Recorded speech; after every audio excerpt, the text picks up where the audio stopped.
ब्रह्मा जी की प्रिया जो सावित्री देवी है, उनका चरित्र आप मुझसे कहिए, जिसमें उनके व्रत का महात्म्य जो और उनके संबंध का इतिहास हो, एवं जो स्त्रियों के पति व्रत को देने वाला, सौभाग्यदायक और महान उदय का करने वाला हो।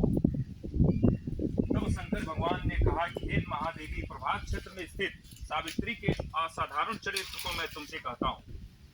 हे महेश्वरी, सावित्री स्थल नामक एक स्थान में राजकन्या सावित्री ने जिस प्रकार से उत्तम व्रत सावित्री व्रत का पालन किया, मैं मद्रास जो है देश में एक धर्मात्मा, मद्रास जो आज के राज्य जो है, सभी प्राणियों के हित में तत्पर रहने वाला राजधानी तथा राज्य में रहने वाली प्रजाओं का प्रिय अश्वपति नामक राजा था, जो कि क्षमाशील, संतान रहित, सत्यवादी और इंद्रियों को वश में करने वाला था। एक समय वह राजा प्रभास क्षेत्र की यात्रा के निमित्त वहां पर आया और विधि पूर्वक यात्रा करता हुआ सावित्री के स्थल पर पहुंचा। वहां पर उस राजा ने अपनी रानी के साथ इस व्रत को किया, जो सावित्री के नाम से, सावित्री व्रत से प्रसिद्ध, सभी प्रकार की कामनाओं को पूर्ण करने वाला है। भूर्भुवः स्वः, भूलोक भूलोक सर्वलोक, इस मंत्र की साक्षात मूर्ति बनकर स्थित श्री ब्रह्मा जी की प्रिया सावित्री देवी उस राजा पर प्रसन्न हुई। कमंडलू को धारण करने वाली वह सावित्री देवी दर्शन देने के बाद पुनः अदृश्य हो गई और बहुत दिनों के बाद उसी राजा के यहाँ देवी के समान रूप वाली कन्या के रूप में उत्पन्न हुई। सावित्री की प्रसन्नता से प्राप्त तथा सावित्री की पूजा करने के बाद हुई, अतः राजा ने ब्राह्मणों को आज्ञा से अपनी उस कन्या का नाम भी सावित्री ही रखा। वह राजकन्या सावित्री साक्षात शरीर धारण की हुई लक्ष्मी के समान शोभित होती हुई बढ़ने लगी और धीरे धीरे सुकुमार अंगों वाली वह यौवनावस्था को प्राप्त हुई, जिसके मध्य भाग सिंदूर और नितंब भाग विस्तृत थे और सुवर्ण की प्रतिमा के समान दिखाई पड़ती थी। लोग उसे देखकर यही समझते थे कि यह कोई देव कन्या है। कमल के समान विशाल नेत्रों वाली, यों तेज से अग्नि के समान प्रज्वलित होती हुई वह सावित्री महर्षि भृगु द्वारा कहे हुए सावित्री व्रत को करने लगी, जिसके आरंभ में सुंदर वर्ण वाली उसे उपवास करके सिर से स्नान की हुई सावित्री देवताओं की प्रतिमा के पास जाकर अग्नि में हवन करके ब्राह्मणों से स्वस्ति वाचन कराया और उन ब्राह्मणों से अवशिष्ट पुष्पांजलि ग्रहण करके सखियों से घिरी हुई लक्ष्मी देवी के समान सुंदर रूप से सुशोभित हुई वरारोहा व राजकन्या समीप में जाकर पिता के चरणों में प्रणाम कर प्रथम प्राप्त पुष्पांजलि को निवेदित कर हाथ जोड़कर राजा के पार्श में स्थित हुई।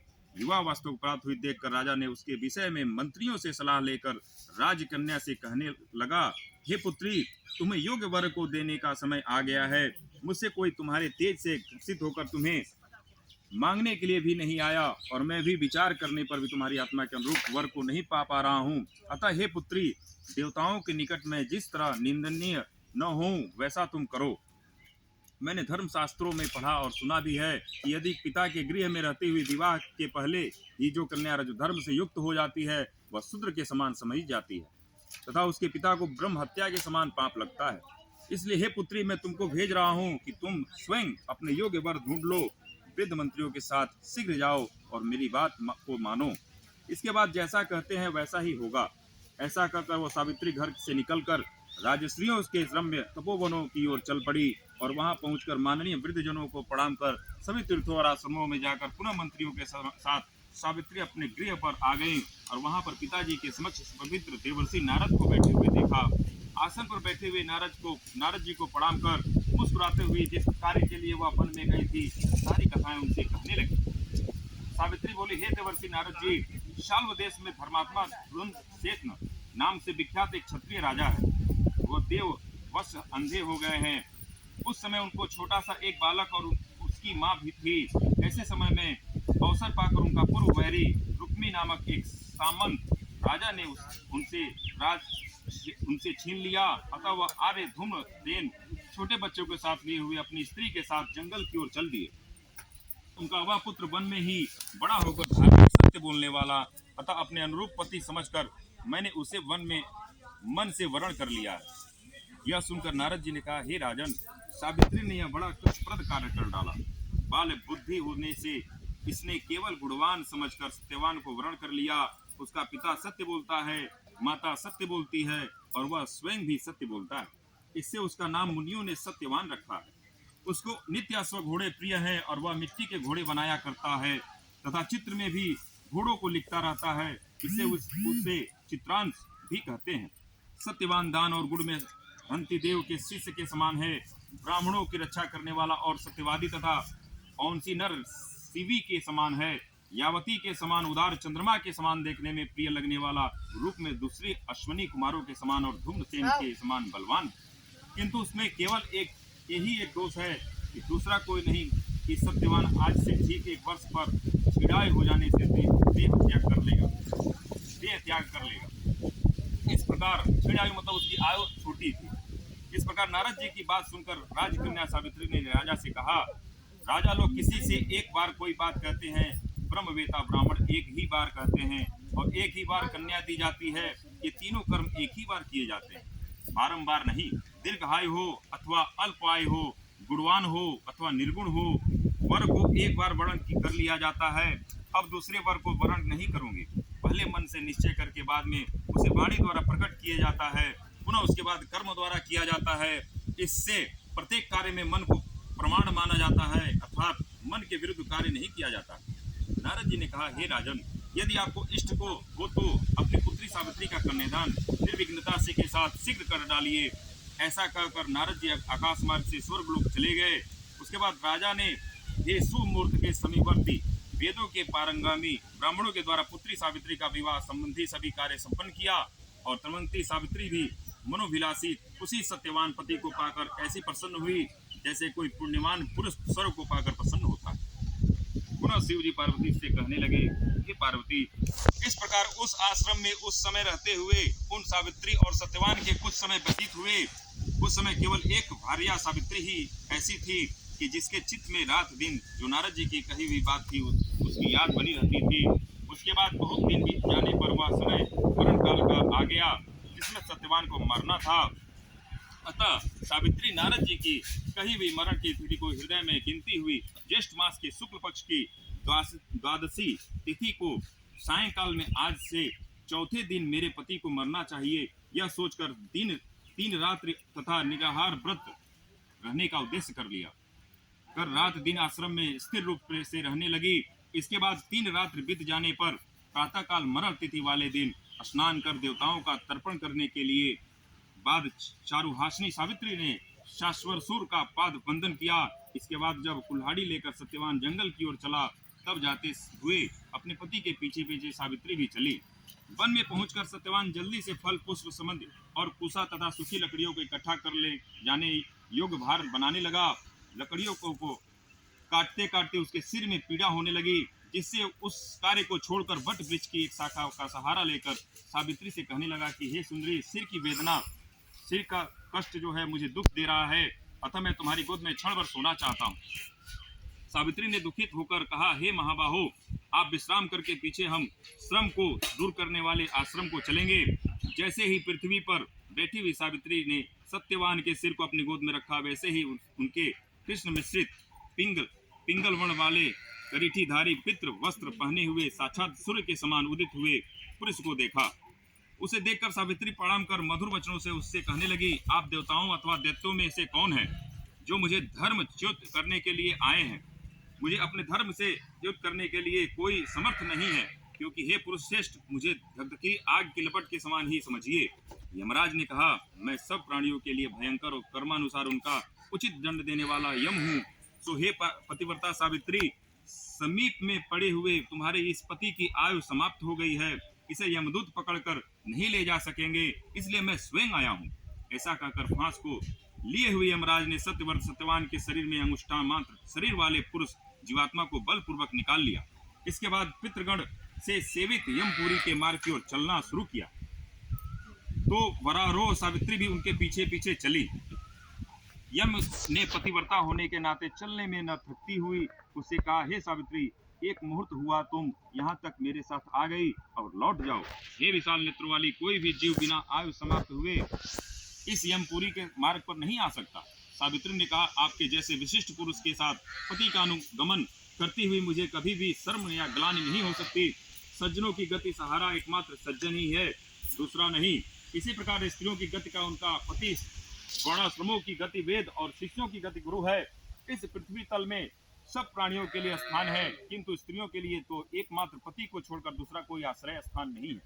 इस प्रकार से धैर्य तथा अर्थ से भरे हुए सुंदर मधुर अन्य वाक्यों से भी सूर्यपुत्र यमराज ने प्रसन्न होकर सावित्री से यह बात कही। यमराज ने कहा, हे भामिनी, मैं तुमसे प्रसन्न हूँ, तुम्हारा कल्याण हो, तुम मुझसे वर मांगो। उस सावित्री ने भी विनय से सिर झुकाकर अपने लिए राज्य पाने का वर मांगा और अपने महात्मा ससुर के लिए देखने की शक्ति पाने के साथ साथ पुनः राज्य प्राप्ति एवं अपने पिता के लिए 100 पुत्रों की तथा अपने लिए भी 100 पुत्रों की प्राप्ति के लिए वर मांगा तथा पति के लिए पुनर्जीवन दान एवं निरंतर धर्म की सिद्धि प्राप्त करने का वरदान मांगा। इस प्रकार वर मांगने पर धर्मराज यमराज ने भी उसे अविष्ट वरदान प्रदान करने कर वापस किया। इसके बाद सावित्री पति का जीवन दान प्राप्त कर प्रसन्न चित्त होते हुए अपने पति के साथ शांति से अपने आश्रम को चली गई। उसी सावित्री ने ज्येष्ठ की पूर्णिमा के दिन इसी सावित्री व्रत को किया था, जिसके प्रभाव से राजा ससुर को पुनः नित्य की प्राप्ति हुई। उसके बाद उन्हें निष्कृष्टम अपने देश तथा राज्य की प्राप्ति हुई। सावित्री के पिता को 100 पुत्र तथा सावित्री को भी 100 पुत्र की प्राप्ति हुई। इस प्रकार से सावित्री व्रत के संपूर्ण महात्म्य को मैंने तुमसे कह दिया। हे देवी पार्वती ने कहा, हे देव, सावित्री ने के द्वारा किया हुआ वह महान व्रत किस प्रकार है का है और ज्येष्ठ मास में उसका विधान कैसे किया जाता है। हे विभो, उस व्रत के देवता कौन है, कौन कौन मंत्र हैं, क्या फल है, सो हे महेश, हे महाराज, इस सनातन धर्म को विस्तार पूर्वक आप मुझे बताएं। ईश्वर शंकर जी ने कहा, हे देव देवेशी, सावित्री व्रत को आदर पूर्वक सुनो। हे महेश्वरी, उस सती सावित्री ने जिस प्रकार से इस व्रत को किया उसे मैं कह रहा हूँ। हे भामिनी, ज्येष्ठ शुक्ल की त्रयोदशी तिथि के दिन प्रातः दंत धावन कर चुकने के बाद 3 रात्रि तक उपवास करने का नियम करें। यदि व्रती असक्त उपवास करने में समर्थ हो तो जितेंद्रिय होकर त्रयोदशी की रात्रि में उपवास कर तथा चतुर्दशी के दिन बिना मांगे प्राप्त हुए अन्न को ग्रहण करे तथा पूर्णिमा के दिन उपवास करे। हे सुश्रोणी, प्रतिदिन तालाब, महानदी या झरना अथवा पांडुकूप में स्नान करने से स्वर्ग स्नान का फल प्राप्त होता है। यह सुनी विशेष करके पूर्णिमा में सरसों और मृतिका मिश्रित जल से स्नान करना चाहिए। प्रस्त 64 रुपये अठन्ने लायक पात्र में बालू भरकर अथवा धान्य तिल आदि भरे, फिर 2 वस्त्र के टुकड़ों से वेष्टित बांस की डालियां में सब अवयवों से सुशोभित सुवर्ण या मिट्टी अथवा काष्ठ की बनी हुई सावित्री की प्रतिमा को रखकर उसमें सावित्री के लिए 2 रक्त वस्त्र देवें और ब्रह्मा जी की प्रतिमा के लिए श्वेत वस्त्र देवें। इस प्रकार से ब्रह्मा जी के साथ सावित्री जी का यथाशक्ति गंध, पुष्प, धूप, दीप, नैवेद्य आदि से पूजन करें। पुण्य तैयार हुए तरोई, कोहड़ी, ककड़ी, नारियल, खजूर, कैथ, अनार, जामुन, जंबीरी, नींबू, नारंगी, अखरोट, कटहल, जीरा, काली मिर्च के टुकड़े, गुड़, सेंधा नमक या अंकुरित सप्त धान्य को बांस की बनी हुई डालियों में रखकर रेशमी वस्त्र से वेष्टित कर कुकुम केसर के रंग से रंग देवें। इस प्रकार से ब्रह्मा जी की प्रिया सावित्री की स्थापना होती है। ब्रह्मा के साथ उस सावित्री प्रतिमा का मंत्र के साथ पूजन करें। इतर पुराणों में यह मंत्र कहा गया हुआ है, जिसके पूर्व में ओमकार यह वर्ण है। ऐसी वीणा और पुस्तक धारण करने वाली वेदों की जननी, हे देवी, तुम्हें नमस्कार है, मुझे विधवा न होने का वरदान दो। मन में आप लोग कहिएगा। इस प्रकार से विधिवत पूजन करके वहां पूजन स्थल पर रात्रि जागरण की विधि करावें। गाने बजाने के साथ नर नारी वृंद मिलकर नित्य शास्त्र में विशारद के साथ नाचे और हंसी खुशी के साथ रात्रि व्यतीत करें और सावित्री की कथा अच्छे ब्राह्मण द्वारा गीत भाव तथा रस के साथ प्रभात होने तक कहलावें। इस प्रकार से सावित्री का ब्रह्म के साथ विवाह विधि संपन्न कर 7 द्विज दंपतियों के श्वेत वस्त्र पहना कर सभी सामग्रियों से युक्त गृह दान देना चाहिए और वेद के ज्ञात ब्राह्मण को सावित्री की प्रतिमा देनी चाहिए। इसके बाद सावित्री कल्प, सावित्री विषयक पूजा पद्धति जानने वाले, सावित्री तथा के वाचक ज्योतिषी, खलिहान में बिखरे अन्न को बीन कर जीविका चलाने वाले, दरिद्र अग्निहोत्र कर्म करने वाले ब्राह्मण को इस प्रकार विधि पूर्वक सावित्री प्रतिमा का दान करें। उसी पूर्णिमा की रात्रि में बट के नीचे 14 द्विज दंपतियों को निमंत्रित करें। इसके बाद प्रभात समय में उसका काल उपस्थित होकर भक्ष भोजन आदि सामग्री की सावित्री स्थल बट वृक्ष के नीचे ले आवे। बुद्धिमान जन पवित्रता के साथ पाक बना कर उसको यत्न पूर्वक रक्षा करके गृहिणी युक्त निमंत्रित ब्राह्मणों को बुलाकर उस सावित्री के पूजन स्थल में उनका पैर धोकर उनकी सबों को बैठावें। हे देवी, सावित्री के समक्ष उन द्विज दंपतियों को भोजन करावें। इस संसार में उन सबों को भोजन कराना मानो मुझे भोजन कराना होता है, इसमें कोई संदेह नहीं है। जो दूसरी बार सावित्री के समक्ष द्विज दंपतियों को भोजन कराता है वह मानव केशव भगवान को भोजन कराता है, जिससे प्रसन्न होकर वर देने वाले भगवान विष्णु से अभिष्ट वर प्रदान करते हैं। तीसरी बार भोजन कराने पर सावित्री के सहित ब्रह्मा जी का भोजन कराना होता है।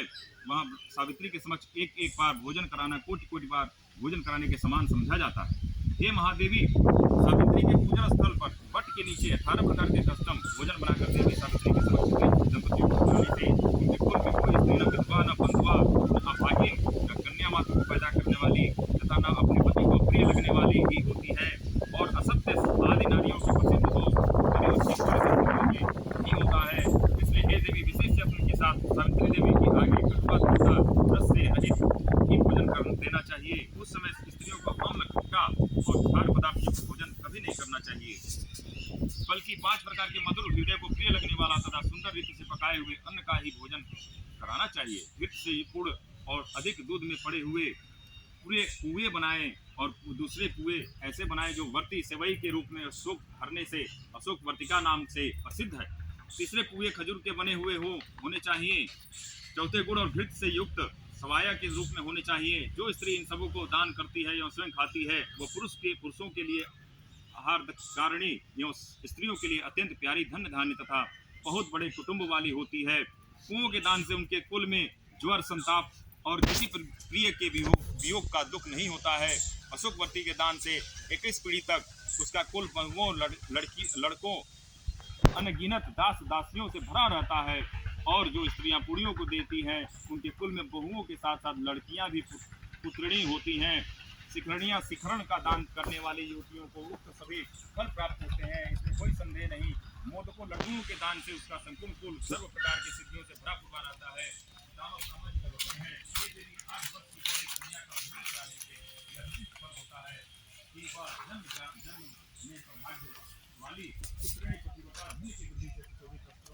शस्त्रों को भोजन कराने वाली होती है।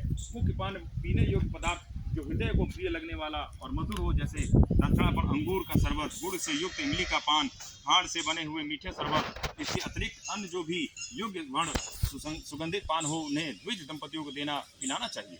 विधि पूर्वक पूजन करके उन द्विज दंपतियों को वस्त्रादि, धोती, साड़ी आदि पहनाकर कुकुम्भ आदि सुगंधित वस्तु का लेप शरीर में लगाकर फूल माला से अलंकृत कर गंध रूप से पूजन करके अंत में नारियल देना चाहिए। और उन द्विज दंपतियों की आंखों में अंजन और मस्तक में सिंदूर लगाकर मनोहर, सुवासित और कोमल सुपारियों को पात्र में रखकर उनके हाथ में देने के बाद प्रणाम कर उनका विसर्जन कर दें। अंत में इस कृत्य से निवृत्त होकर बंधु और बालकों के साथ स्वयं भोजन करें।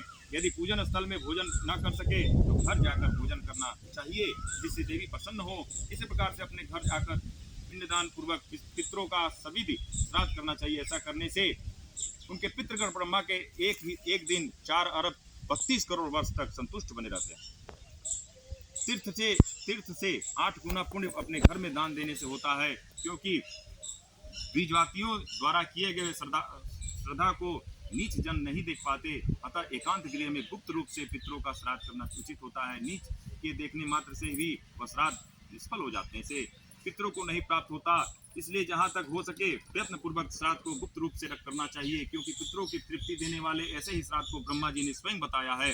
पूर्वोक्त गौरी कन्या का भोजन कराना आदि जो क्रियाएं हैं उन्हें उत्सर्ग कहलाती है, और मनुष्य को कीर्ति प्रदान करने वाली उन्हें से राजसी कही जाती है। अपना हित चाहने वाले व्यक्तियों को कहे हुए ही ये दान सदा देने चाहिए। यदि सात्विक फल की चाह है तो श्राद्ध में विशेष रूप से इस प्रकार के दान देने चाहिए, जैसा कि ऊपर कहे गए। हे देवी, सावित्री व्रत का उद्यापन सभी प्रकार के पापों से छुटकारा पाने के लिए मनुष्यों को अवश्य करना चाहिए। जिसके करने से इच्छा या अनिच्छा से किए हुए सभी पाप तटस्थ नष्ट हो जाते हैं। जो लोग इस प्रकार से व्रत सावित्री की यात्रा करते हैं उनको इस लोक में सौभाग्य, धन, धान्य, सुंदर स्त्रियां विविध रूप से प्राप्त होती हैं। इस यात्रा विधान को जो कोई मनुष्य भक्ति पूर्वक करता है या इस व्रत व सावित्री व्रत कथा को सुनता है वो पापों से छुटकारा पा जाता है। हे देवी, जो पुरुष ज्येष्ठ की पूर्णिमा के दिन विधि पूर्वक सावित्री के पूजन स्थल व्रत के 108 या 54 अथवा 17 प्रदक्षिणा यत्न पूर्वक करते हैं। 108 या 54 अथवा 17, 7 नहीं है, 108, 54 या 17 प्रदक्षिणा दाहिने से बाएं यत्न पूर्वक करते हैं, तो उनके द्वारा अज्ञान पूर्वक किए हुए अगम्या स्त्री के साथ गमन रूपी पाप अथवा अन्य भी किए हुए पाप नष्ट हो जाते हैं। पुरुष के लिए है ये। महिला के लिए नहीं है, पुरुष के लिए। अन्य भी किए हुए पाप नष्ट हो जाते हैं, इसमें कोई संदेह नहीं है। जो उक्त सावित्री के स्थल बट वृक्ष के नीचे जाकर संध्या वंदन किया करते हैं और अपनी पत्नी के साथ हाथ से लाए हुए पांडुकुप के जल से, सुवर्ण की छारी अथवा मिट्टी की छारी से, धामनी जल से जल ले आकर संध्योपासन करते हैं, पीते हैं, उनके द्वारा 12 वर्ष तक की संध्यापासन की हुई मानी जाती है। पांडुकुप में स्नान करने में अश्वमेघ यज्ञ का फल होता है। दान देने से 10 गुना फल और उपवास करने तथा सुनने से अनंत फल प्राप्त होता है। एक बार बोलिए सियापति रामचंद्र की जय, लखन लाल की जय, उमापति महादेव की जय। कपूर बा जलाई आपकी कर लिए। महिलाओं के लिए 7 दक्षिणा है, हाँ, और पुरुष के लिए 108, 54, 17। अरे वो रील बना फेमस कर दिया हमको, यहाँ से बिहार में फेमस कर दिया।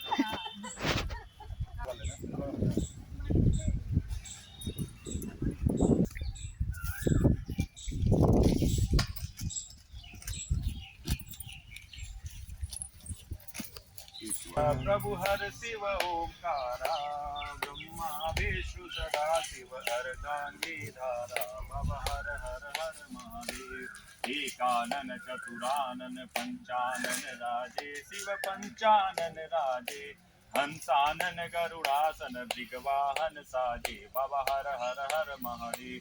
2 भुज 4 चतुर्भुज 10 भुज यति सोहे, शिव 10 भुज यति सोहे, तीनों रूप निरखते त्रिभुवन जन मोहे, भव हर हर हर महादेव।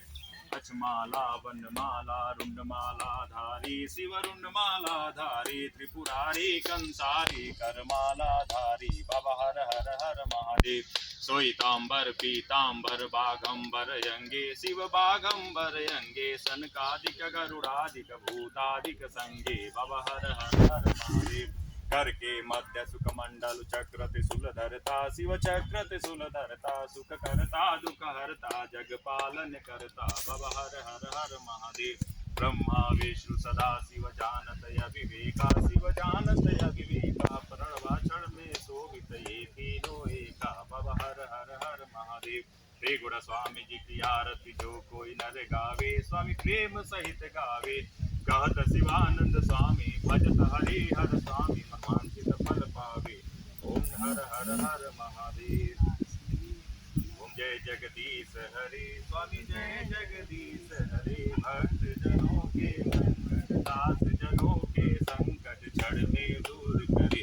ओम जय जगदीश हरि, जो ध्यावे फल पावे, दुख बिन से मन का, स्वामी दुख बिन से मन का, सुख संपत्ति घर आवे, कष्ट मिटे तन का। ओम जय जगदीश हरे, माता पिता तुम मेरे, शरण कहूँ मैं किसके, स्वामी तो शरण कहूँ मैं किसके, तुम बिन और न दूजा, आस करूँ मैं जिसकी। ओम जय जगदीश हरे, तुम पूर्ण परमात्मा, तुम अंतर्यामी, स्वामी तुम अंतर्यामी, पार ब्रह्म परमेश्वर तुम सबके स्वामी। ओम जय जगदीश हरे, तुम करुणा के सागर, तुम पालन करता, स्वामी तुम पालन करता, मैं मूरख कल कामी, कृपा करो भरता। ओम जय जगदीश हरे, तुम हो एक अघोसर, तुम सबके प्राणपति, स्वामी सबके प्राणपति, किस विध मिलो दया में तुमको वह कुमति। ओम जय जगदीश हरे, दीन बंधु दुख हरता, तुम रक्षक मेरे, स्वामी तुम ठाकुर मेरे, अपने हाथ उठाओ, अपनी शरण लगाओ, द्वार पड़ा मैं तेरे। ओम जय जगदीश हरे,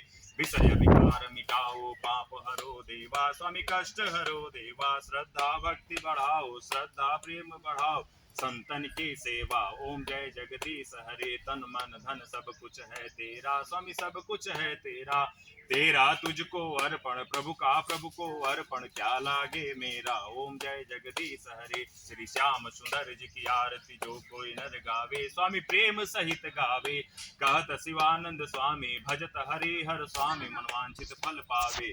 ओम जय जगदीश हरे। एक बार बोलिए गणेश जी महाराज की जय, सती सावित्री मैया की जय, सत्यवान महाराज की जय, ब्रह्मा जी महाराज की जय, उमापति महादेव की जय। नमः पार्वती पते नमः, हर हर महादेव। मुक्ति का